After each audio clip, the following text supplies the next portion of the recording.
For Gaming Chronicles, I'm Matt Siciliano, capital M, and joining me today, representing the String Arcade, it's founder, lifelong music maker, artist, composer, gamer, Dren McDonald. Dren, thank you for joining us. Hey, thanks for having me. I'm happy to be here. So, Dren, you're with me right now because you have a wonderful project that is very soon coming to light and for everyone to enjoy, and that is the String Arcade. Can you give us a little bit of a background into what is the String Arcade? Yeah, okay. So the short suite of it is it's basically a collection of video game music that is arranged for string quartet.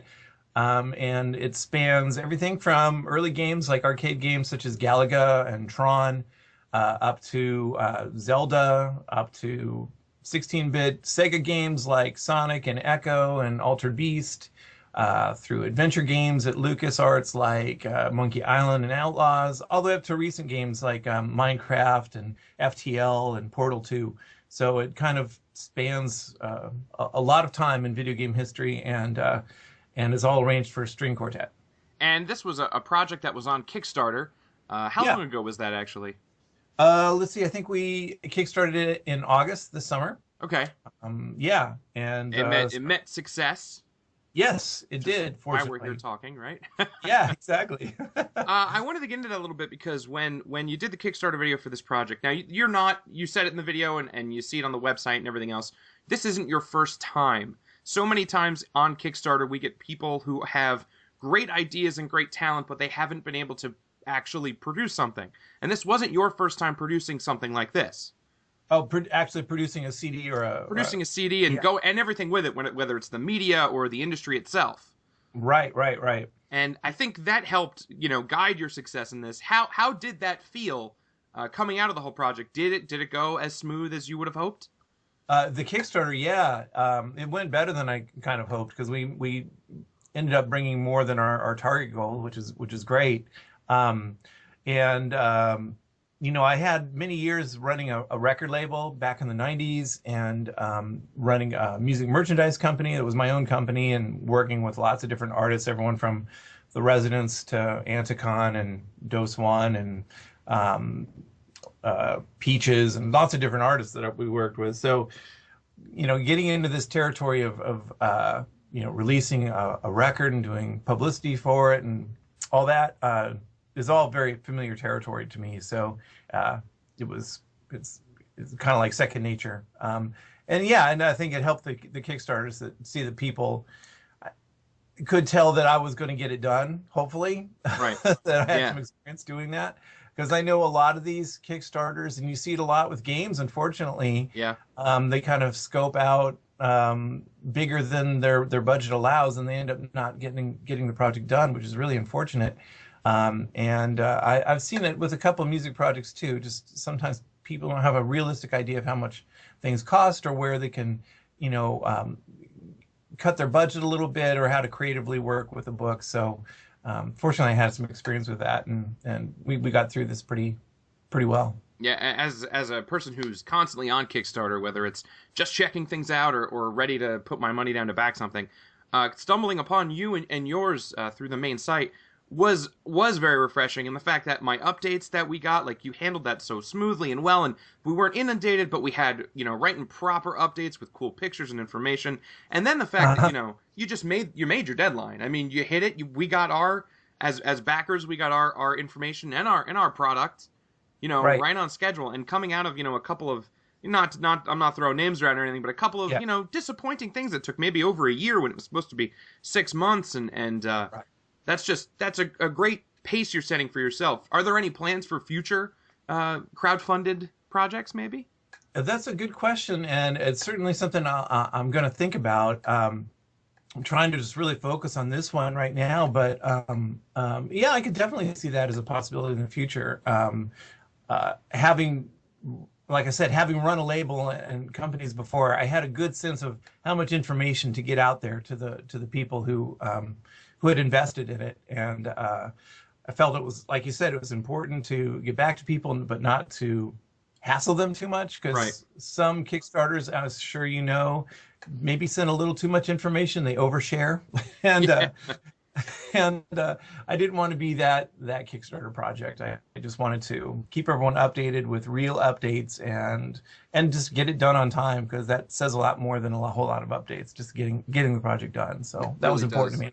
Yeah, and Yeah. we appreciate that as, the consumer.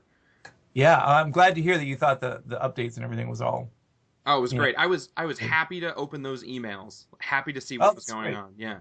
And the That's last great. the last big one with the photos, of the last recording, that was awesome. Oh, cool. Absolutely awesome. That's great. Because it's not often where we get to see, the behind the scenes, of something Right. like this. With the video game industry and even the production industry of product at a certain point, you expect a factory, you expect an office. Here we got to see you guys, set up and recording and the Right. beautiful place you were doing it in. Right. Right. Right. Yeah, that was fun. That was fun. I'm glad that you like those photos. That's great. So let's jump into a little bit after the Kickstarter rounded out. So the Kickstarter was done, you met your goal. Did you have any major hurdles between then and, nearing the release of the album? Really, the biggest hurdle that we faced was just scheduling everybody. The musicians on here are all really excellent players, and because of that, they all freelance, and they are hard to schedule because they have so many other commitments. And that was really the biggest problem we faced, is getting the venue booked and then seeing if that worked out with the times that everyone could make. And that was one of the biggest hurdles we faced in all of this. And I knew it was going to be hard to get everyone together because they're all pretty well in demand. The other hurdle was the time limit, basically, that we Mm-hmm. had, because as we came out of the Kickstarter, I was busy with a few projects, and I knew I had to get all these arrangements done. I knew which ones I was going to arrange, but I hadn't done them all yet. I'd done maybe two of them, and so I knew I had to start going on that to get them to the musicians, a week or two before the date. And I think the first date was the beginning of October.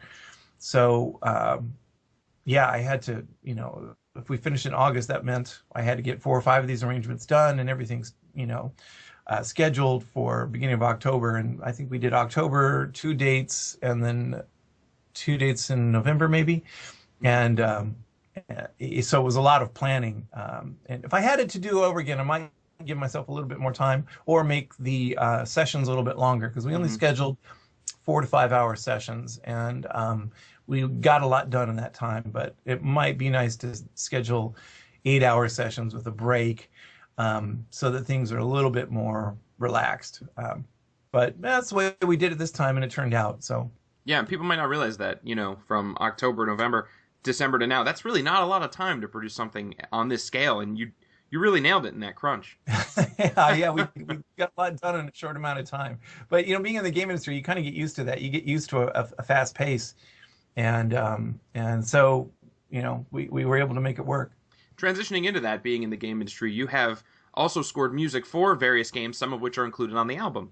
Hmm. So Ravenwood Fair, Grablocks, Pennington Park, are these games that spoke to you specifically when you worked on them, that you said, this piece of music was so right, I need to bring this to this venue with the string quartets? Yeah, the pieces that I had worked on were a little bit more of an experiment in the early going of this. Before I knew that I wanted to definitely go this direction and do other game music arranged for string arcade, for a string quartet, I decided to try first with some of my own arrangements to see how they worked out. Some of those pieces were, I think the Grablocks one was all brass, or mostly brass, in the original version with marimba. So it was a very different arrangement. The one of them was a full orchestra. One of them was a small quartet. It wasn't a string quartet, but it was a small quartet. And so I wanted to see how well my translating could go, pushing my own pieces into a string quartet before I started tackling someone else's music. So I won't say that I felt the need to make them string quartet arrangements as soon as I had finished them or anything like that. Mm-hmm. It was more of an experiment to see if it would work, working with something that some music that I knew really well. So that's kind of how those ended up getting in there. And I think they kind of, well, actually, to back up just for a second, as I started working on them for string quartet, a couple of those pieces were originally very, very short. And so they ended up getting extended by maybe 2 or 3 minutes when I actually finished writing the string quartet version of them. So they weren't, I think with the exception of grab blocks, most of the music in those 4 pieces was not in the game. Maybe only 15 to 30 seconds of them were. So yeah, there was quite a bit of additional writing that went on with those. The Ferdinand Wanders Out for a Late Night Haircut from Pennington Park. That one ended up being one of my favorites, and it was from a game that I hadn't really experienced or heard of until seeing the Kickstarter video and whatnot. Right. And it's got some mystique to it and everything. Was that one of the ones that you built on from here? Yeah, it is actually. That is one of the ones I had built on it. And if anyone has played Pennington Park, there weren't a lot because it kind of got hidden on Google Plus. Right. There was a Zynga game on Google Plus that I did with Loot Drop.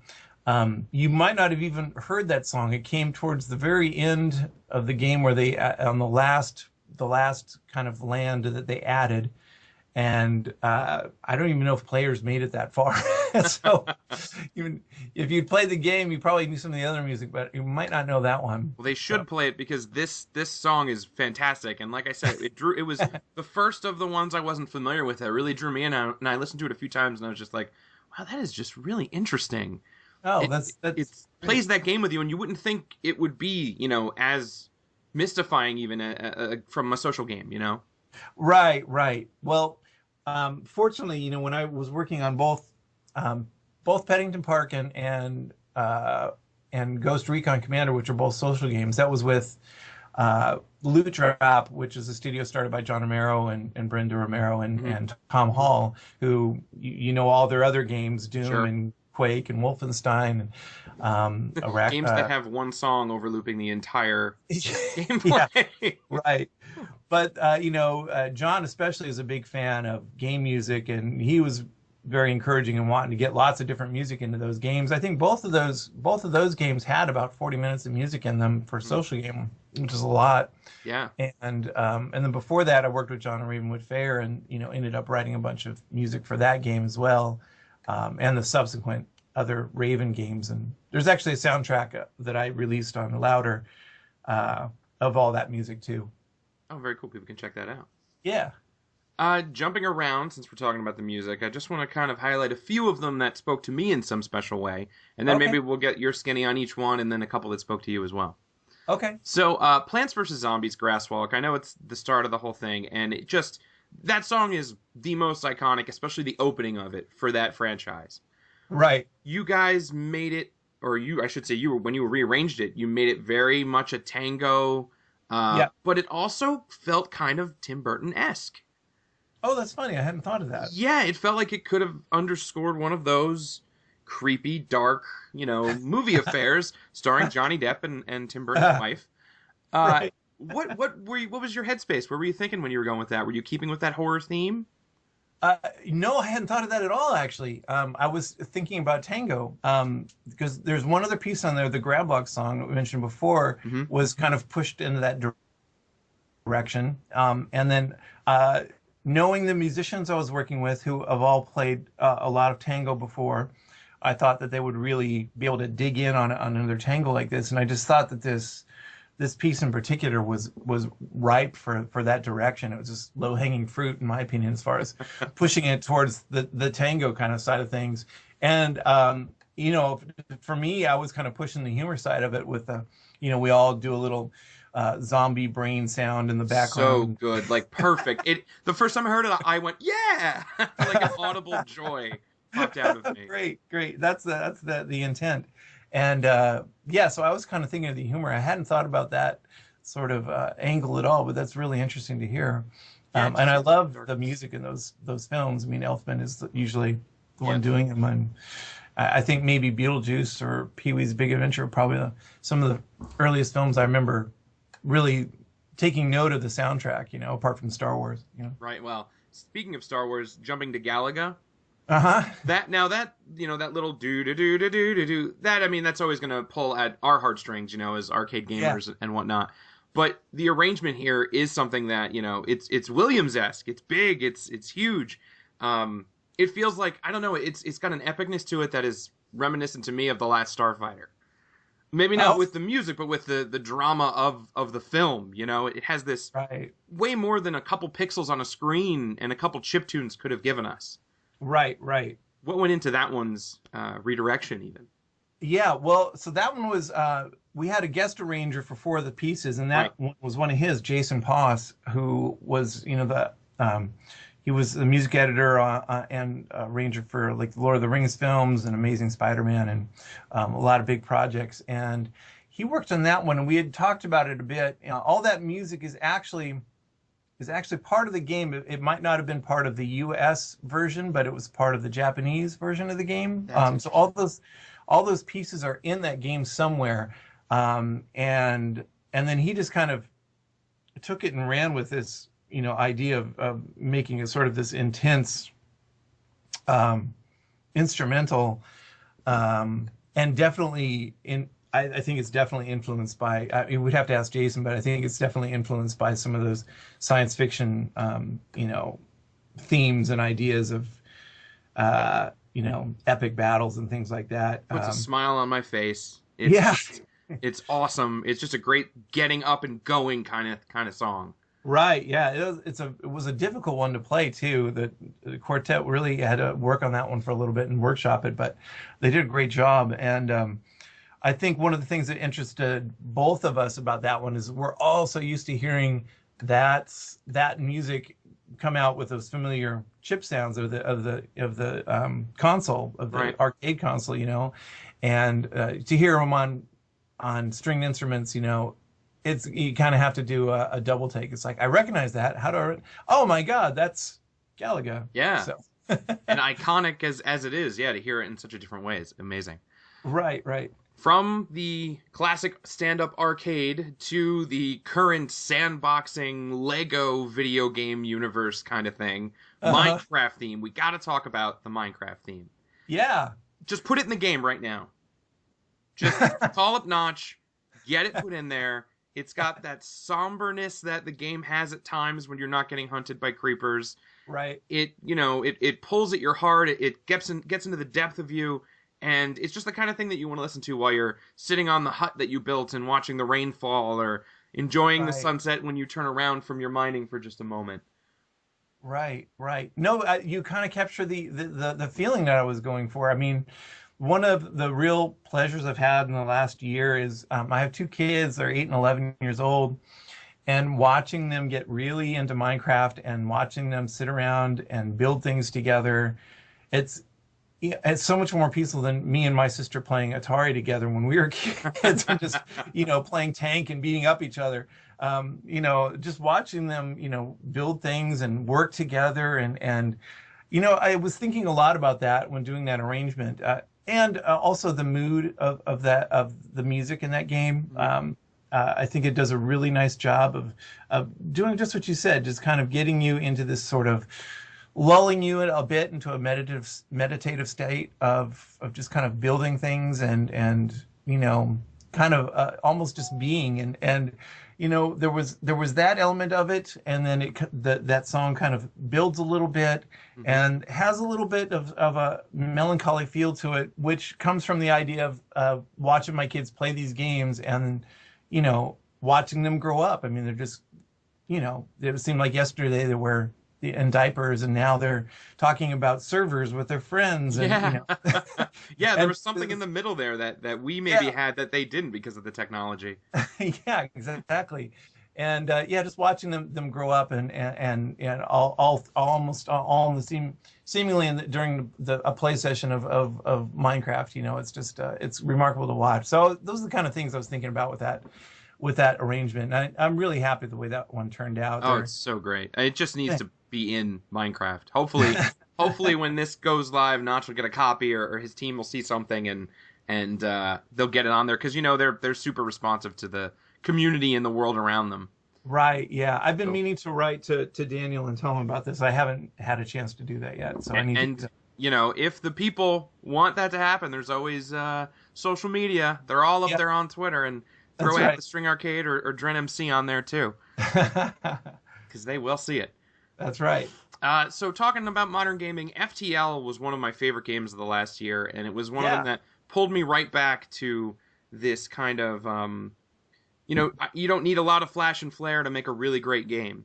Yeah, exactly. And the song that you did for this, it was just this foreboding. It had a rise. It was an audible history about this alien race. That's what it Uh-huh. felt to me. It felt like there was some great loss or sadness out there in the endless space and with the conflicts and whatnot. What went into that? Why FTL first of all? Right, right. So I think that the idea of doing FTL came about because actually, again, to bring it back to John and Brenda Romero, they had been raving about the music and really enjoying the game a lot, and certainly I enjoyed it, and I enjoyed the music too. And I hadn't really been thinking about the music a lot until they started saying that they were just both sitting there playing it, listening to the music, even if it was a different piece. They were they didn't Yeah. seem to mind playing on two different computers with different parts of the game going. Like they just seemed to enjoy the music. Um, so that got me thinking about it as a possibility, and then I started really listening deeply to the soundtrack and felt like that one would be uh, that particular piece in G would be a really nice one to choose for this. Um, so yeah, I started playing with that one, and one of the things that intrigued me about it was the whole. If you listen to the original soundtrack, the beginning of it is really kind of ambient and white noise synth kind of sounding, and Hmm. it's very there's not too much that could be reproduced easily by traditional instruments. So I kind of looked upon that as a challenge and decided to see what I could do with that, and incorporate all the themes from the music in there, um, and definitely was thinking about the consequences of your actions in the game, right? Because that's such a big thing. 100%. Yeah. Yeah. So that was a lot of what I was thinking about in that piece.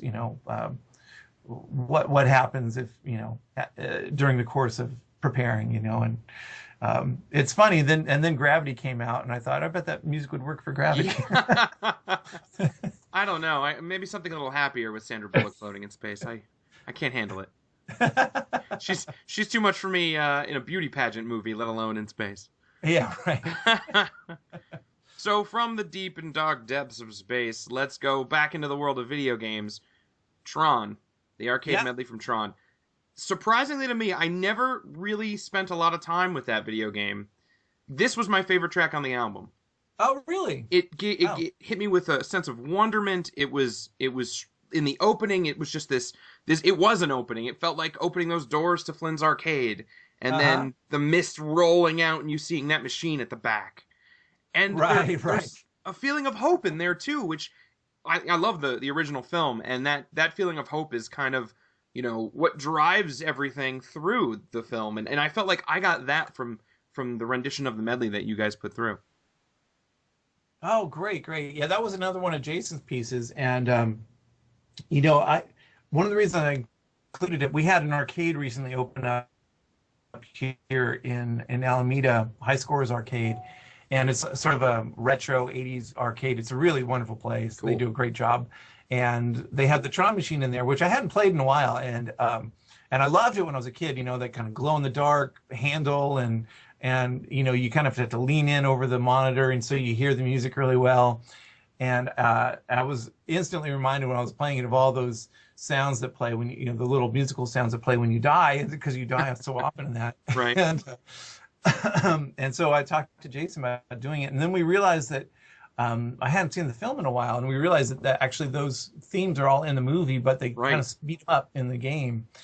And so yeah, that it makes sense that kind of takes you back to the film a little bit, since a lot of that music is from there, and just kind of thrown into different sections. And that was an incredibly hard piece of music to play for them. Oh, really? Yeah. There's portions of that arrangement where just every bar is changing its every other bar changes the time signature. It's going from 5/4 to 6/4 to 5/4 to 4/4. Just it's difficult to read it down, and then you're changing from playing staccato to legato very quickly, and so that was a challenging piece. Out of all of the songs that we did, that was probably the one we spent the most time on rehearsing and recording. Well, it was well worth it because it comes through in an adventure-y kind of way. That's really strong. Yeah, cool. I'm happy to hear that. It makes me feel good that that got through there. So we talked about a couple of my favorites. Are there any other tracks that were your favorites, perhaps, or maybe some of the favorites of the crew? The group seemed to really enjoy playing Plants vs. Zombies. That was one of their fun ones for them, and they also really enjoyed playing Outlaws, which kind of went from being originally a Morricone kind of spaghetti western sounding song. It turned into kind of a klezmer piece on our record, and they seem to really enjoy playing that one. Just the arrangement of it. It has some key changes. It gets kind of dramatic and silly at the end, and I think they really enjoyed the drama involved in that one. You mentioned Minecraft, which is one of my favorite ones, and I also recently have been really enjoying the mini medley from Monkey Island 2. Yeah. I just like the mood of it and sort of the it's mostly just the mood and the emotions that come through that one. It's a quieter piece, but it kind of grooves and it's got this mystery to it, and I think that it's just we had great source material from Michael Land on that one, who was one of the LucasArts composers, and that piece just ended up kind of really striking me as a lot stronger than I thought it was when I wrote it. And great memories from that game too. Those games were just awesome. Some of the best adventure games of all time. Oh, absolutely, yeah. And I actually had only played the first one until recently when they started doing the HD re-releases, and I got a chance to play through the rest. So, if they further it along, they might want to contact you and get some new information on what kind of music they should go with. Yeah, well, who knows where that IP lies now in the hands of Disney? It's probably it's true. It's a whole different world now. Yeah, it's probably very much like Indiana Jones' Lost Ark. It's packaged up in a box in the back of the warehouse that they won't be able to find again. It's being looked at by top men, Dren. Very good. Yes, top nice one. Men. Very good. So, getting back to the string quartet, you've taken songs from the indie universe, from classics, from huge AAA franchises like Zelda, even, and given their soul a voice, or in some instances refreshed that already strong profile. Is there a hope or any allusion to a second CD coming somewhere? I know we haven't even officially released the first one yet, but I need more. Well, I'd love to do another one. Let's see how this one goes. But sure, gosh, this was really a lot of fun, and I'm really anxious to see how the response will be. I mean, it's great that you're so enthusiastic about it. It makes me feel great that you're enjoying it, and I hope other people have the same response. I know that I was going a different direction with these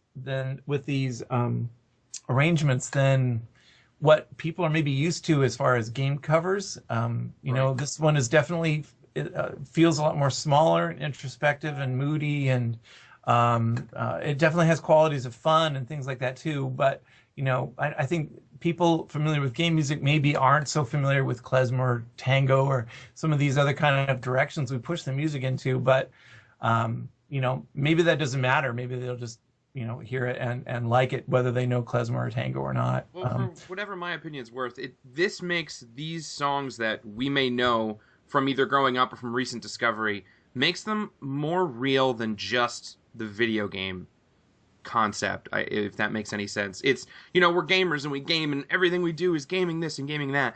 Listening to this album feels like, I'm taking that out into something whole different. It's a whole new world. And it's expressed in a way that I didn't ever really get to experience. It's this full range, and the fact that you guys in your arranging these songs did make them more or deeper or longer in some instances, like we were talking about with the original ones. you built them, and you've really transitioned this into something unique, yet still somewhat attached to gaming, but also now plugged into music and plugged into the classics and things like that. So Yeah. I think that that's a great thing for us as gamers and the up and coming batch. You know, your kids playing Minecraft, they get a hold of the song and it's, oh yeah, it's from Minecraft. Then they listen to it, you know, and you never know what's going to come out of that.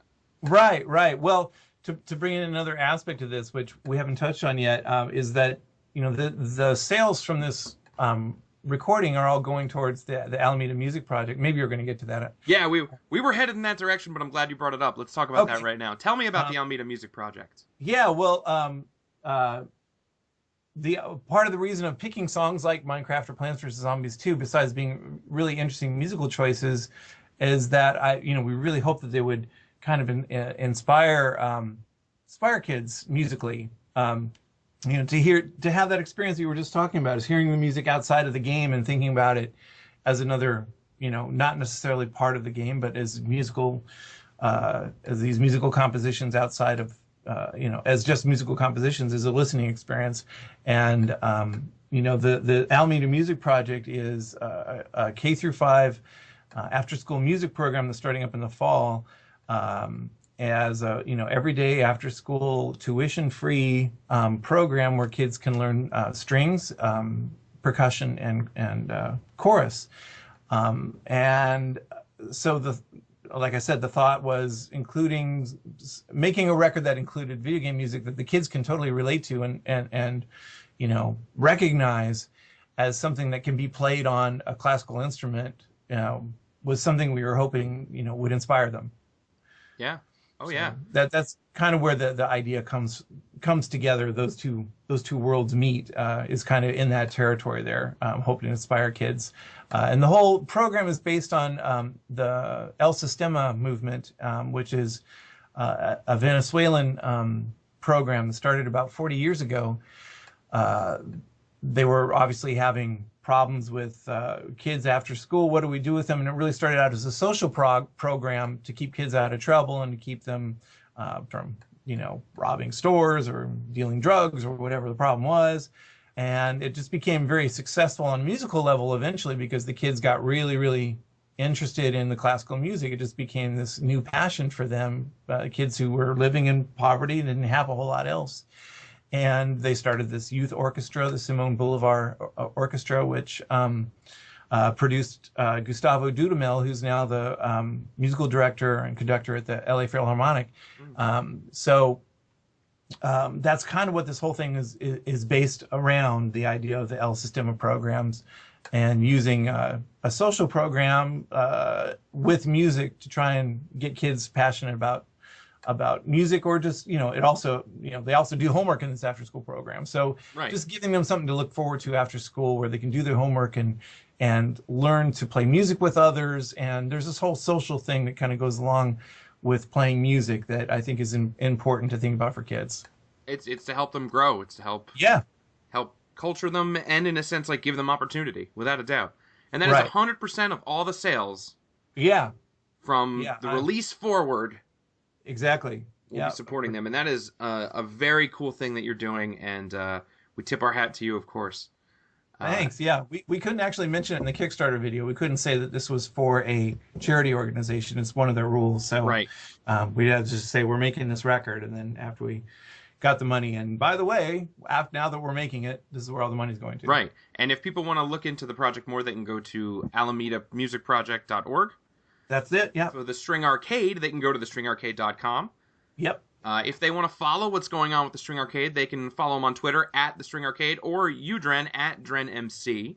That's right. I'm Yep. hoping for many more announcements and an awesome future for the String Arcade projects. Oh, thanks so much. The fact that you're doing this really cool thing with the music that we love and we've grown up with and we've experienced, and at the same time helping people, giving them an opportunity to grow that love for anything, let alone for the music from the games that we care for. It's big and it's super awesome, and for everyone, I thank you for doing it. Oh, thank you. It's been so much fun. I'm so glad to hear people appreciate it. January 28th is a very important date. Why is that? That will be our pre-sale date. It should be available on iTunes, and the physical CD will be available on Bandcamp. And then it's going to roll out among other platforms as well. Yeah, it should be pre-sale eventually on Amazon and Google Play. Might be the 28th, might be the day after. Yeah, and then, somewhere in there. Yeah. And then February 11th is the official release. The String Quartet. I'm sorry, the String Arcade is released. Yeah. Oh, and we're having a release party. I don't know. I don't think we announced the date, but it's going to be March 7th. So you hear it here first. It's March 7th. And where's that going to be? That's going to be here in Alameda at Rhythmics Cultural Center on March 7th. And we're going to get some cooperation from the arcade I mentioned, High Scores Arcade, or they're going to bring some of their arcade machines to put cool. in the lobby area. And then we're going to have the MAID, which is the Oakland Museum for Video Games History, and they're going to bring a bunch of old consoles, and so we'll have a bunch of games all around that people can play before the performance and then hang out and play after the performance. We'll probably put Towerfall on the big screen. And have it. Yeah. That's awesome. Yeah, so it should be a lot of fun. Excellent. Well, once again, stringarcade.com for more. Dren, thank you for joining us at Gaming Chronicles. Oh, thanks so much for having me. My pleasure.